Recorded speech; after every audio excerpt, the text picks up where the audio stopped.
வங்கக்கடலில் நிலவி வரக்கூடிய ஆழ்ந்த காற்றழுத்த தாழ்வு பகுதி இன்று காலை 5:30 மணி நிலவரப்படி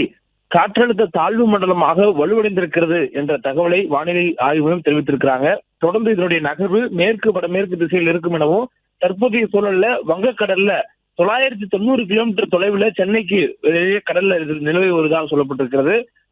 சென்னைக்கு கிழக்கு தென்கிழக்கு திசையில 990 கிலோமீட்டர் தொலைவில் நிலை கொண்டிருக்கக்கூடிய இந்த காற்றழுத்த தாழ்வு மண்டலம் அடுத்து வரக்கூடிய 24 மணி நேரத்துல மேற்கு வடமேற்கு திசையில் நகர்ந்து நாளைக்குள்ளாக இது ஆழ்ந்த காற்றழுத்த தாழ்வு மண்டலமாக வலுவடையும் எனவும், அதனைத் தொடர்ந்து மேற்கு வடமேற்கு திசையில் நகர்ந்திருக்கக்கூடிய இந்த காற்றழுத்த தாழ்வு மண்டலத்துடைய திசை புயலாக வலுப்பெற்றதற்கு பின்னர் மாறுபடும் எனவும் வானிலை ஆய்வு தெரிவித்திருக்கிறாங்க. மேற்கு வடமேற்கு திசையில் நகர்ந்து 27ஆம் தேதி காலை வாக்கில் புயலாக வலுப்பெறும் எனவும், இந்த புயல் மோன்டா புயலாக வலுப்பெற்றதுக்கு பிறகாக வரக்கூடிய 27ஆம் தேதிக்கு பின்னர் மேற்கு வட